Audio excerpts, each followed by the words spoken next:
A mushroom cloud blooms on the horizon and people clap.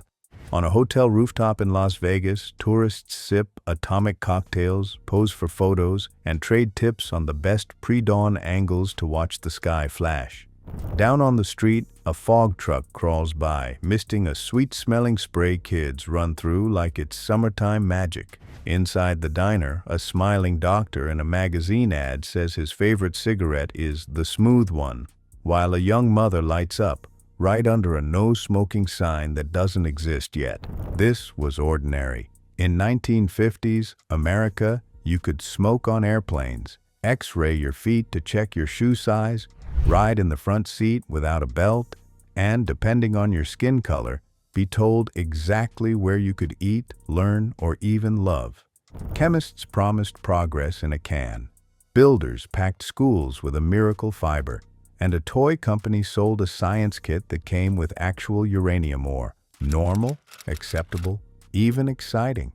Today, most of that feels unthinkable. So how did we get here from there? And which parts of there still echo now? Stick with me, because the next example is so everyday you might smell it before you see it. In the 1950s, the no-smoking light didn't exist on most flights because smoking was the norm. Trays, matches, and ash falling into armrest ashtrays as cabin air turned blue. You could spark a cigarette in an office, a restaurant, even a hospital corridor. House parties had smoking stands as furniture. Kids learned to empty ashtrays the way they learned to set the table. The ads went further. Tobacco companies draped their brands in authority, actors in lab coats, testimonials from surgeons, and that infamous claim that more doctors preferred one brand over another.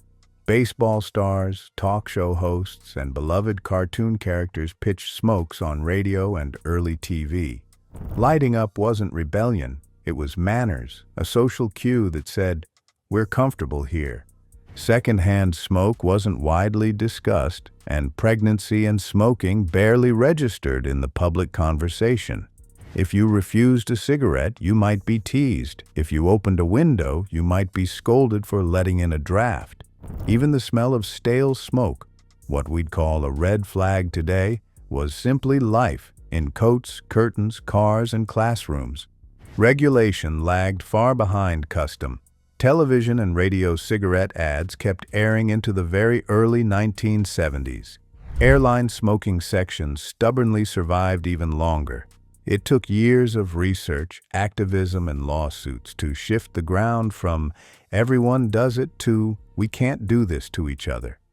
If that's the air people breathed, imagine the rules they followed on the ground, especially about who could sit where, study where, or even marry whom. The next part isn't just uncomfortable. It's the kind of story that shows how normal can be legally enforced.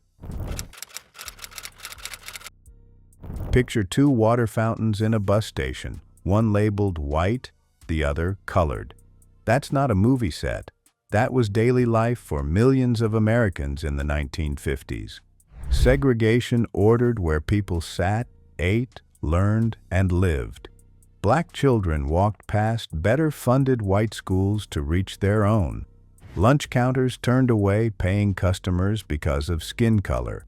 Bus drivers enforced sections with the force of law.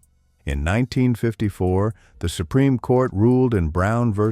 Board of Education that segregated public schools were unconstitutional. But a ruling isn't a magic wand. Districts stalled, governors grandstanded. Families who tried to enroll their children faced mobs, boycotts, and violence. Equal protection arrived, if at all, inch by inch, student by student. And beyond schools lay a deeper personal barrier: love itself. In many states, interracial marriage was illegal. Couples could be arrested, fined, even imprisoned for marrying across color lines. Some traveled out of state to wed, then came home to find their marriage unrecognized. Imagine celebrating your wedding, then hearing your state call it a crime. That changed, finally, with Loving v. Virginia in 1967, when the Supreme Court struck down those bans. But in the 1950s, the threat was real and immediate. Law reinforced custom. Custom justified law. Segregation wasn't a glitch in the system. It was the system. When people talk about the good old days, it's vital to ask, good for whom? The decades glow. New cars, new homes, new technology wasn't evenly shared. Federal programs often excluded or shortchanged black families. Doors that opened for some slammed shut for others. And that inequality touched the most ordinary moments. A burger at a counter, a seat on a bus, a hand to hold. Keep that in mind as we step into something that feels less political, but just as telling. How Americans trusted technology with their lives and their kids' lives every time they climbed into a car. The family sedan pulls away from the curb. Dad's driving with one hand. Mom's turned around chatting. And the kids? One is perched on the front bench between them. Another is standing in the back, leaning over the wide, chrome-trimmed seat. The baby's napping across the rear window shelf, warmed by the sun. Cute, yes. Safe, not remotely. In the 1950s, seatbelts were optional equipment, if they existed at all. Many dealers removed them because customers complained belts wrinkled clothes or seemed dangerous in a crash. Car ads bragged about power and style, not restraint systems. Child car seats, where they existed, were designed to let toddlers sit higher so they could see out, and so parents could see them, not to protect them in a collision. Road trips were freedom.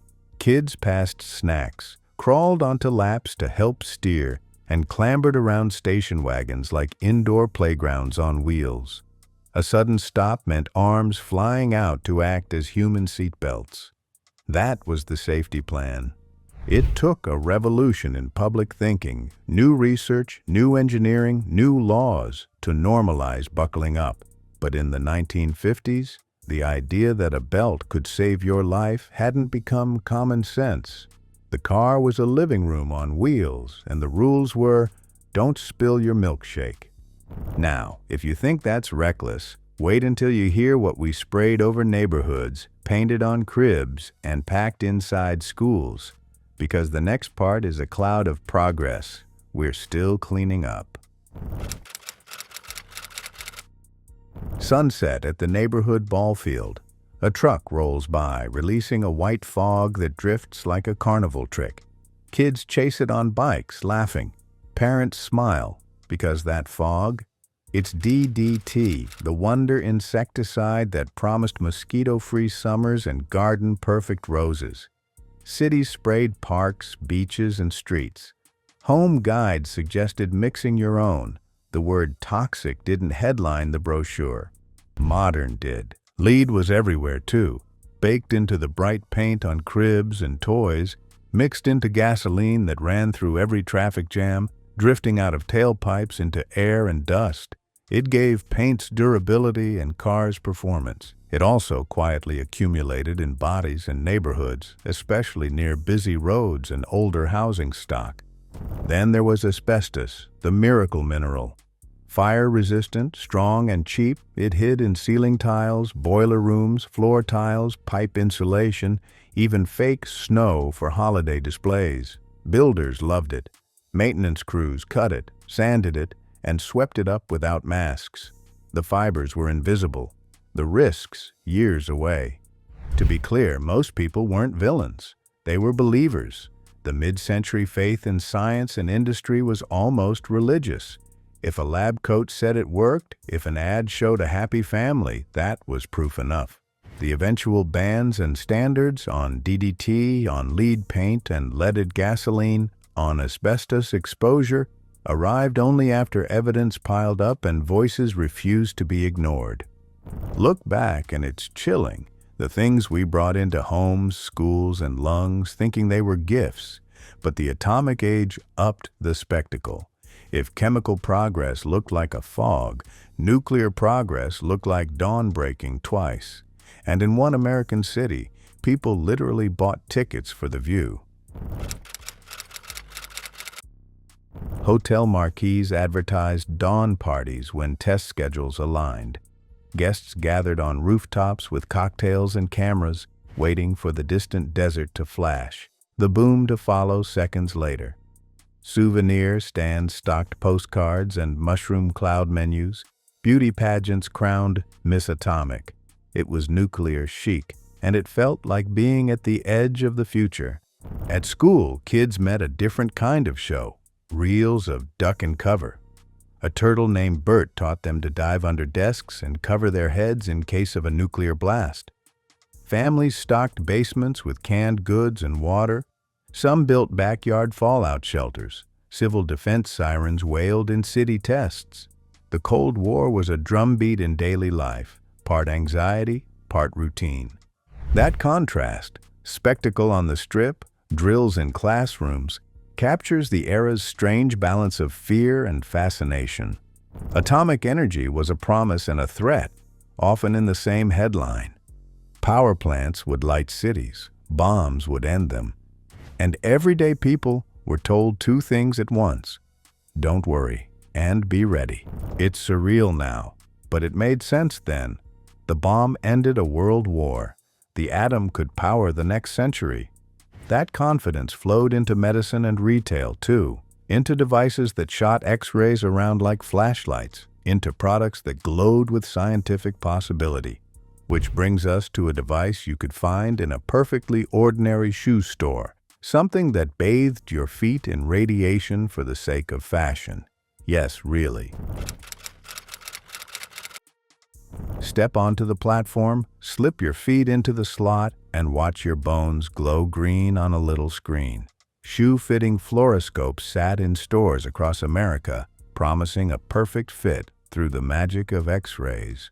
Kids begged to try them. Clerks encouraged repeat peeks for fun. Few worried about exposure. It was science. What could go wrong? Hospitals and clinics were changing fast, too. The decade began with summer polio outbreaks that terrified parents, closed pools, and emptied playgrounds. Then, in the mid-1950s, came mass vaccination, a turn so dramatic it's hard to overstate it. Lines of children, sleeves rolled up, sugar cube doses in school gyms. The fear that haunted warm months began to recede, and the public's faith in medical breakthroughs climbed even higher. That faith made the strange seem sensible. Radiation could image bones, treat tumors, and apparently fit your loafers. If a device existed, it must be safe. If a product glowed with the word scientific, it must be progress. Regulations and standards were catching up, but the public's appetite for new tech outpaced the rulebook. Out in the world of work, that appetite looked like speed, faster lines, louder machines, bigger projects. The protections we expect today? Many didn't exist yet, and what happened on the shop floor stayed on the shop floor, unless it followed workers home in their lungs and on their clothes. Imagine a factory floor. Unguarded belts whip by, presses slam down inches from hands, and ear-splitting noise is just part of the job. Hard hats are optional, eye protection an afterthought, and dust, metal, coal, cotton, you name it, hangs in the air like weather. Report a near miss? You might be told to be more careful. Get hurt? There's a chance you're simply replaced. Construction crews balance on beams without harnesses. Shipyard workers cut and sand asbestos insulation with no respirators. Miners inhale dust that will scar their lungs for life. Farm workers, including kids, ride open tractors and handle pesticides with minimal protection. Safety posters exist, but comprehensive federal standards? Those arrive later, alongside the agencies to enforce them. The 1950s prized output, cars on lots, homes in suburbs, highways across states. Accidents were framed as the cost of doing business, and many workplaces kept injuries quiet. When modern rules finally came, guardrails, lockout/tagout, respirators, noise limits, it changed the conversation from be careful to be protected. But outside the factory, Another kind of rule quietly sorted lives. The ones printed every morning in the newspaper classifieds, split clean down the middle, help wanted, male, and help wanted, female. The division wasn't just cultural, it was written in ink. Open the classifieds, and the jobs are literally divided by sex. Help wanted, male, lists the tracks that pay and promote. Help wanted, female offers secretarial pools, switchboards, and salesgirls. Employers could say it out loud. No women in this role, no mothers on this shift. Stewardesses had to meet strict height, weight, age, and even marital status rules. Getting pregnant? That could end your job. Money followed the same logic. A married woman walks into a bank and asks for a credit card. The clerk smiles and asks for her husband. Without a man to co-sign, many women were denied loans, mortgages, and even department store cards. On paper, it looked tidy. Policy. In practice, it kept women financially dependent and professionally boxed in. Some protections arrived in the 1960s. Laws against employment discrimination, stronger enforcement in the 1970s. But in the 1950s, custom carried the day. Clubs and bars posted men only. Newspapers ran columns advising wives to freshen up before husbands got home and never burden him with problems. The home was her domain, the paycheck his. That was the script. Of course, people resisted, quietly and loudly. Women organized, sued, and refused to accept no as the end of the conversation. Over time, those challenges rewrote workplace rules and expectations. But if you want to understand the decade, look at how ordinary it felt to sort human potential by gender at the door. Now blend that with the drink-in-hand culture of the era, cocktail hours, business lunches, and long drives home, and you'll see another norm that took decades to undo. Another round at the supper club, another toast at the office party, another highball in the living room while the record spins. In the 1950s, cocktails weren't an occasion, they were a rhythm. One for the road wasn't a joke, it was a send-off. The phrase designated driver didn't live in the language yet. Yes, drunk driving was illegal in many places, but enforcement and norms were slack. Breathalyzers were new, unreliable, or unused. Social pressure cut the other way. You didn't embarrass a friend by taking his keys. You praised him for driving steady. Car culture and cocktail culture overlapped, and roads paid the price. It took public campaigns, advocacy from grieving families, and stricter laws to shift the narrative from private choice to public danger. Today, ride shares and designated drivers feel obvious. Back then, calling attention to drinking felt rude. Calling a cab felt unnecessary. Staying over felt dramatic. The pattern is familiar now. What begins as "everybody does it" ends slowly as "why did we ever do that?" And if you think the last few sections were wild, the next one is going to sound like science fiction, except it sat on real store shelves. Open the box and lift out a Geiger counter, sample jars, a booklet on prospecting for uranium, and, yes, little canisters of real uranium ore. This was a short-lived but very real children's kit from the early 1950s marketed as the ultimate science toy. The pitch was irresistible, the atom at your fingertips. It wasn't alone. Chemistry sets came stuffed with chemicals you'd never hand a 10-year-old today. Electrical kits taught kids to wire live circuits with minimal shielding. The message was clear. Experiment boldly. Parents saw curiosity. Companies saw customers. Safety saw itself out. There's a nostalgia here, the spark that turns a child into a scientist. But the casual risks are startling in hindsight. It's the decade in miniature, breathtaking confidence, incredible creativity, and blind spots big enough to drive a station wagon through.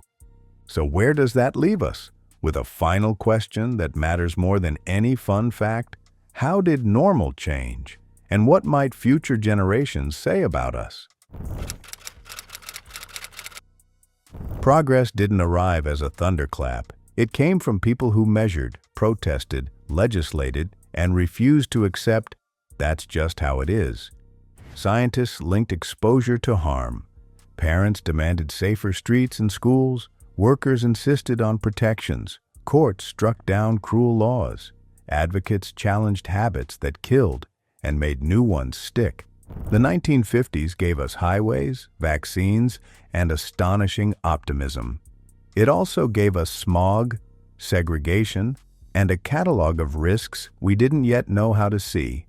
Remembering both truths keeps us honest. It reminds us that normal is just a snapshot, not a verdict, and that today's comforts will face tomorrow's questions. So here's the takeaway. Stay curious, stay skeptical, and keep rewriting the rules when the evidence says we must. If this trip back in time opened your eyes or made you gasp even once, do me a favor. Hit like, subscribe, and share this with someone who still thinks the good old days were simple. The next story we're tackling? It's even more unbelievable. A cloud blooms on the horizon and people clap. On a hotel rooftop in Las Vegas, tourists sip atomic